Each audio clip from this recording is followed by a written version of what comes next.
Good morning guys और आपके क्रिक exam channel में आप सभी का स्वागत है। तो आज के इस वीडियो में 15 जून के इंपॉर्टेंट करंट अफेयर्स को हम लोग कवर करेंगे। तो देखिए हमारा पहला और बड़ा इंपॉर्टेंट प्रश्न है ये क्या है कि अभी हाल ही में किसने होम इन द वर्ल्ड नाम की बुक को लिखा है। तो आंसर होगा अमर्त्य सेन ने।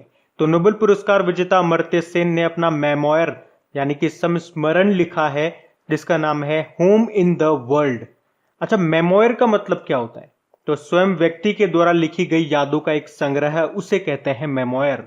और इस बुक को लॉन्च किया जाएगा कब? इस साल जुलाई में। तो इस बुक में उन्होंने बताया कि कैसे रविंद्रनाथ टैगोर जी ने उन्हें अपना नाम अमर्त्य दिया था। अच्छा, अमर्त्य सेन का नाम अभी न्यूज में और था। क्यों? इनको एक अवार्ड मिला था, आपको याद होगा, सोशल साइंस कैटेगरी में princess of Austrian guard award से इनको सम्मानित किया गया था। अमर्त्य सेन को याद रखना 1998 में अर्थशास्त्र का नोबेल पुरस्कार मिल चुका है और उसके एक साल बाद भारत का सर्वोच्च नागरिक सम्मान भारत रत्न भी इनको मिल चुका है 1999 में। बाकी देखो, शरद पगारे की बात करेंगे तो 31वां व्यास सम्मान मिला था इन्हें इनके उपन्यास पाटलिपुत्र की सम्राज्ञी के लिए। शरण कुमार लिम्बाले 30वां सरस्वती सम्मान मिला इन्हें अपने उपन्यास सनातन के लिए। और मोहन कृष्ण बोहरा 30वां बिहारी पुरस्कार मिला 2020 के लिए इनके उपन्यास तस्लीमा संघर्ष और साहित्य के लिए। अच्छा, क्या आप मुझे बता सकते हो अभी अंतरराष्ट्रीय बुकर पुरस्कार 2021 के लिए किससे मिला है और उनकी बुक का नाम क्या है? तो ये बड़ा इंपॉर्टेंट प्रश्न रहेगा आपके एग्जाम पॉइंट ऑफ व्यू से, याद रखना। इनका नाम है डेविड डायोप। ये फ्रांस के हैं और इनकी बुक का नाम है जिसके लिए इनको अंतरराष्ट्रीय बुकर पुरस्कार मिला 2021 के लिए। क्या है बुक का नाम? At night all blood is black. अभी अमिताभ घोष ने भी एक बुक लिखी है लिविंग माउंटेन नाम से, ये भी ध्यान रखना। बढ़ते आगे। फिर बताइए, हाल ही में विश्व रक्तदाता दिवस कब मनाया गया, यानी कि वर्ल्ड ब्लड डोनर डे? तो आंसर होगा 14 जून को। और इसे 14 जून को ही क्यों मनाते हैं? क्योंकि 14 जून को लैंड स्टेनर का जन्मदिन होता है और इस दिवस को मनाता है कौन? WHO और रेड क्रॉस सोसाइटी मिलकर के इसको मनाते हैं। और इस बार की थीम है give blood and keep the world beating. और याद रखना, विश्व रक्तदाता दिवस 2021 का मेजबान देश, होस्ट कंट्री है इटली।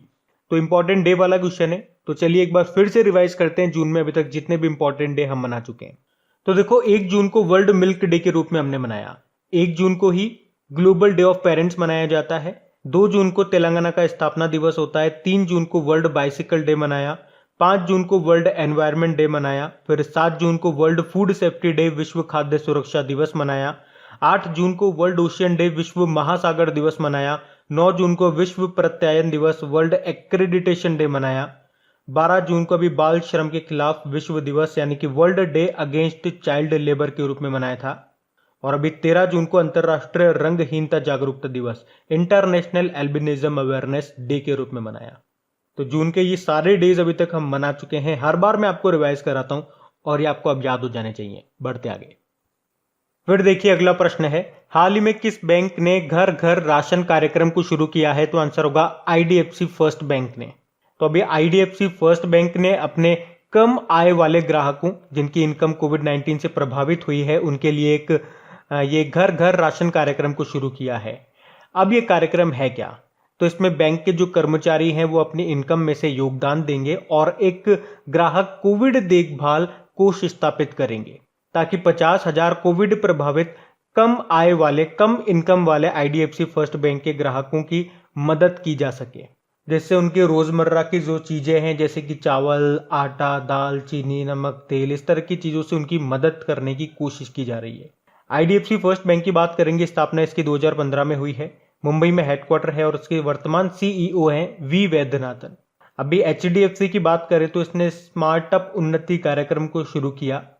जन स्मॉल फाइनेंस बैंक ने कहा कि वो अपने ग्राहकों को ऐसी सुविधा देगा कि वो उनका जो अकाउंट नंबर होगा वो खुद से सेलेक्ट कर सकेंगे। उसके लिए इसने आई चूज माई नंबर नाम से एक सुविधा को शुरू किया था।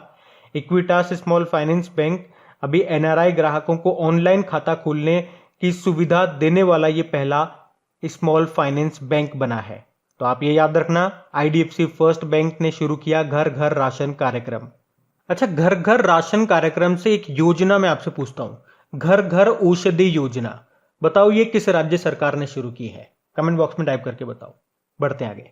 फिर बताइए हाल ही में अंकटाड की महासचिव किसे नियुक्त किया गया? तो आंसर होगा रेबेका ग्रिन्सपन। तो अभी संयुक्त राष्ट्र महासभा ने व्यापार और विकास पर संयुक्त राष्ट्र सम्मेलन के महासचिव के रूप में रेबेका ग्रिन्सपन के नियुक्ति को मंजूरी दे दी है। इन्हें 4 साल के लिए नियुक्त किया गया है और इस तरह से ये अंकटाड की अध्यक्षता करने वाली पहली महिला और मध्य अमेरिकी होंगी। उन्हें यूनाइटेड नेशन के जो सेक्रेटरी जनरल है एंटोनियो गुतेरेस, उनके द्वारा महासचिव के रूप में नामित किया गया था। और एक इनका स्थान लेंगी इसाबेल ड्यूरेंट का। देखो अंकटाड की फुल फॉर्म क्या होती है, पहले तो ये देखो, United nation conference on trade and development, जिसकी स्थापना हुई थी 1964 में। इसका हेडक्वार्टर आपको मिलेगा जेनेवा, स्विट्जरलैंड में। और ये जो अंकटाड है, ये अंकटाड ही विश्व निवेश रिपोर्ट को जारी करता है, याद रखना, क्योंकि ये प्रश्न एग्जाम में डायरेक्ट पूछा जा चुका है कि विश्व निवेश रिपोर्ट को कौन जारी करता है, तो अंकटाड। लेकिन लो अगर एग्जाम में आपसे पूछा जाए कि वर्ल्ड इकोनॉमिक आउटलुक रिपोर्ट को कौन जारी करता है, तो आईएमएफ करता है। बाकी ये नाम भी बहुत इंपॉर्टेंट है, जो भी मैंने यहाँ पे लिखा है सब इंपॉर्टेंट है। एनगोजी ओकुंजो-इवेला अभी वर्ल्ड ट्रेड ऑर्गेनाइजेशन की पहली महिला डायरेक्टर जनरल बनी है। ये है कहां से? ये नाइजीरिया से है। बाकी अब्दुल्ला शाहिद अभी यूनाइटेड नेशन जनरल असेंबली की 76th सेशन के लिए इनको चुना गया है। वैसे मालदीव के ये विदेश मंत्री हैं। बाकी लॉरेंस डेस्कार्स का नाम आपने सुना होगा। 228 साल में पहली बार फ्रांस का जो ल्यूवर म्यूजियम है ना, उसकी ये अध्यक्ष बनी है। देखो एक नाम आप और याद रखना, डॉक्टर पैट्रिक अमोथ का अभी WHO के कार्यकारी बोर्ड के अध्यक्ष बने हैं ये, और ये है केन्या से। बढ़ते आगे। फिर बताइए हाल ही में किस राज्य सरकार ने मुख्यमंत्री कोरोना बाल कल्याण योजना को शुरू करने की घोषणा की है? तो आंसर होगा राजस्थान ने। तो वो बच्चे जो कोविड-19 की वजह से अनाथ हो गए हैं, तो उनका भरण पोषण करने के लिए और उनकी शिक्षा को बेहतर करने के लिए इस योजना को शुरू किया है। किसने? राजस्थान की सरकार ने। तो इसमें क्या होगा? इसमें पहली चीज तो ये होगी कि तुरंत 1 लाख रुपए की तुरंत सहायता दी जाएगी। उसके बाद क्या होगा? 18 वर्ष की आयु तक उन बच्चों को हर महीने 2500 रुपए पेंशन के रूप में मिलेंगे, और जब वो 18 वर्ष के हो जाएंगे उसके बाद 5 लाख रुपए एक मुश्त उनको दिए जाएंगे। तो ये है मुख्यमंत्री कोरोना बाल कल्याण योजना, जिसको शुरू किया राजस्थान की सरकार ने। अभी आपको याद होगा असम सरकार ने मुख्यमंत्री शिशु सेवा योजना को शुरू किया था। छत्तीसगढ़ ने महतारी दुलार योजना को शुरू किया, और हिमाचल प्रदेश ने पर्वत धारा योजना को शुरू किया था भूमिगत जल के स्तर को बेहतर करने के लिए। अभी अगर मैं आपसे पूछूं अंकुर योजना, जो कि वृक्षारोपण को बढ़ावा देने के लिए है, उसको किसने शुरू किया? मध्य प्रदेश ने। वात्सल्य योजना को शुरू किया था किसने? उत्तराखंड ने। उत्तराखंड की पुलिस ने अभी मिशन हौसला भी शुरू किया था। अब बात यहाँ पे राजस्थान की है, तो ये रहा मैप में राजस्थान। तो राजस्थान की कैपिटल जयपुर है। जयपुर को पिंक सिटी बोलते हैं, और इसी को अभी वर्ल्ड हेरिटेज साइट का दर्जा भी मिला था। मुख्यमंत्री अशोक गहलोत हैं, गवर्नर हैं कलराज मिश्र, चीफ जस्टिस इंद्रजीत मोहंती हैं। वैसे राजस्थान दिवस कब मनाया जाता है? 30 मार्च को। और याद रखना अगर आपसे पूछा जाए देश का पहला कृषि आधारित सौर ऊर्जा संयंत्र ये किस राज्य में शुरू हुआ, तो आंसर होगा राजस्थान में, कुसुम योजना के अंतर्गत। और राजस्थान में कहां पे? राजस्थान के जयपुर जिले के कोटपुतली तहसील में स्थापित किया गया है। उसके अलावा जैव ईंधन नीति को लागू करने वाला पहला राज्य आपका राजस्थान ही है। राजस्थान में आपको कितनी रामसर साइट्स मिलेंगी? 2, सांबर लेक और केवलादेव नेशनल। वैसे भारत में टोटल 42 है Ramsar site, wetland sites. 42 number की लद्दाख की तसोकर झील आपको याद होगा। अभी राजस्थान ने ही मुख्यमंत्री किसान मित्र ऊर्जा योजना को भी शुरू किया है। एक मुख्यमंत्री अनुप्रति कोचिंग योजना को भी शुरू किया। घर घर औषधि योजना को भी शुरू किया था। अभी जोधपुर में जो मियाँ का बाड़ा रेलवे स्टेशन है उसका नाम बदलकर महेश नगर कर दिया गया। जोधपुर में ही डेजर्ट नाइट एक्सरसाइज भी हुआ था भारत और फ्रांस के बीच में। और वैसे राजस्थान में ही इसी साल की बात करेंगे तो अमेरिका के साथ हमने युद्ध अभ्यास नाम का एक्सरसाइज किया था बीकानेर में। और यूएसए के साथ हमने अभी तक 2 एक्सरसाइज किए हैं इस साल में। एक वज्र प्रहार भी किया है हिमाचल प्रदेश के बकलोह में। यहीं पे ही मुख्यमंत्री चिरंजीवी योजना भी चलती है, सभी को स्वास्थ्य बीमा देने की योजना है ये। यहीं पे ही इंदिरा रसोई योजना भी चलती है, जिसमें गरीब और जरूरतमंद लोगों को 8 रुपए में खाना दिया जाता है। यहीं पे इंदिरा गांधी मातृत्व पोषण योजना भी शुरू की गई है। एक इंदिरा प्रियदर्शिनी बेबी किट वितरण कार्यक्रम भी यहीं पे शुरू हुआ था। अच्छा, यहाँ का राजकीय पशु है चिंकारा और ऊंट। पक्षी है गोडावण, ग्रेट इंडियन बस्टर्ड बोलते हैं उसे। पुष्प है रोहिड़ा का, वृक्ष है खेजड़ी का। और यहाँ पे 3 टाइगर रिजर्व आपको मिलेंगे, Sariska tiger reserve, Ranthambore tiger reserve और मुकुंदरा हिल्स। और केवला देव घना पक्षी विहार आपको यहीं पे मिलेगा, जो कि यूनेस्को की विश्व धरोहर है। तो ये सारे पॉइंट आप ध्यान रखना। बढ़ते हैं आगे। फिर बताइए एनविजन ये किस अंतरिक्ष एजेंसी का मिशन है? तो आंसर होगा यूरोपियन स्पेस एजेंसी। याद रखना, ये जो एनविजन है ये एक ऑर्बिटल मिशन है। ऑर्बिटल मिशन का मतलब क्या हो गया? ये सतह पे नहीं उतरेगा, बल्कि कक्षा में ही उसकी ऑर्बिट में ही चक्कर लगाएगा। और किसकी ऑर्बिट पे चक्कर लगाएगा, किसकी कक्षा में चक्कर लगा के वापस आएगा? शुक्र ग्रह की कक्षा पे। शुक्र ग्रह को बोलते हैं विनस। और विनस को याद रखना इवनिंग स्टार या मॉर्निंग स्टार भी कहते हैं। ये हमारे जितने भी प्लेनेट है उसमें सबसे गर्म ग्रह यही है विनस। ये आपको मरकरी के बाद मिलेगा। सबसे आगे हो गया सूरज, सूरज के सबसे पहले आपको मिलेगा मरकरी, उसके बाद आएगा वीनस। और इसे कौन भेजेगा? इसे भेजेगी यूरोपियन स्पेस एजेंसी, जिसका मुख्यालय आपको मिलेगा पेरिस फ्रांस में। और कब? 2030 में। और इसका उद्देश्य क्या है? तो ऑब्वियस सी बात है, शुक्र ग्रह के वातावरण का अध्ययन करने के लिए इसको भेजा जाएगा। अच्छा, शुक्र ग्रह से आपको याद होगा एक पार्कर सोलर प्रोब मिशन है।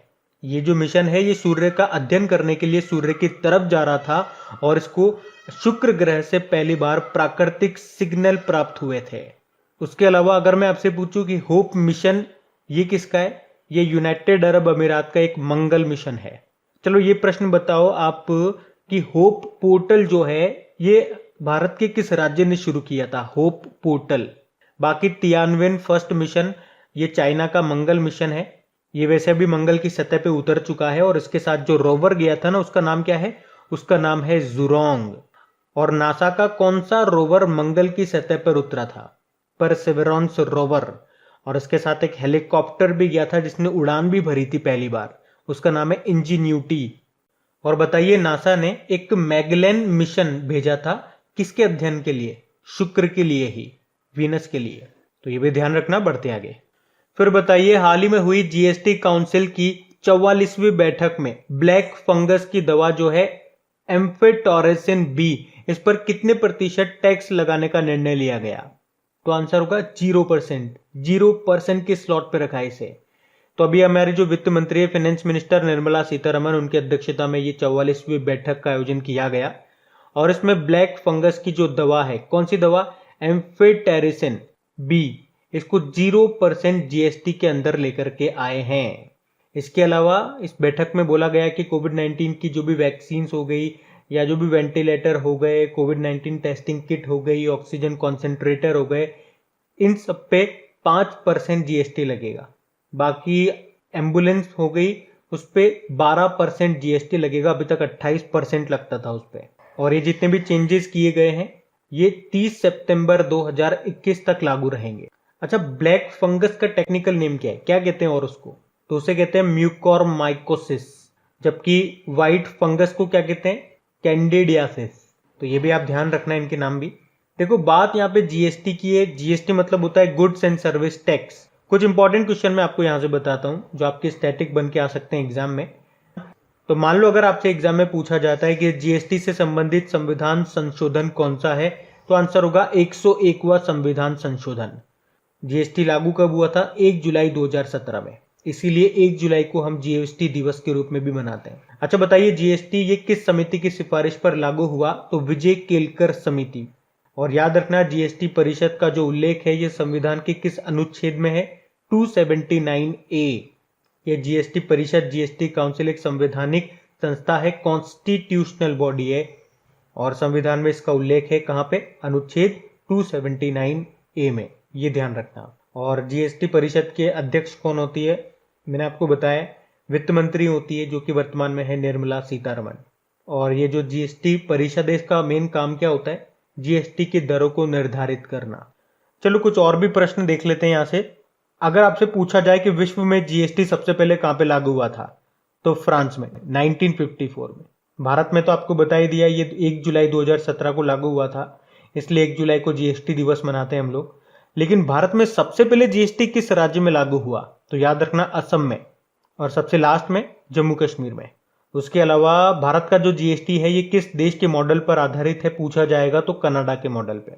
उसके अलावा जीएसटी को समाप्त करने वाला विश्व का पहला देश, ये भी याद रखो, मलेशिया है।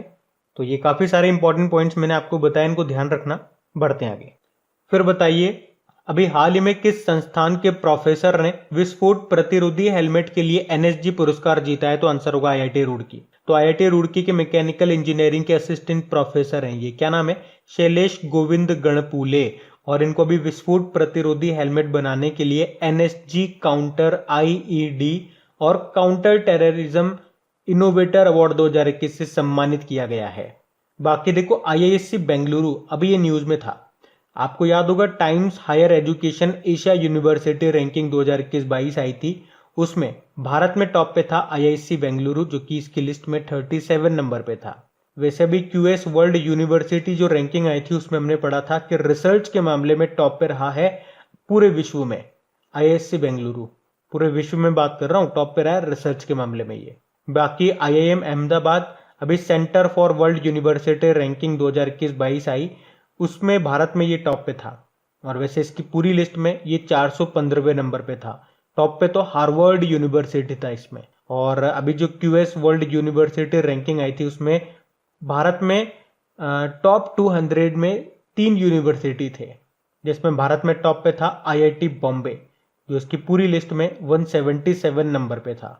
वैसे आईआईटी रोपड़ भी अभी न्यूज में था, क्योंकि ऑनलाइन फरेबी का पता लगाने के लिए फेक बस्टर नाम से इसने एक डिटेक्टर डेवलप किया था, तो ये भी ध्यान रखें आप। बढ़ते हैं आगे।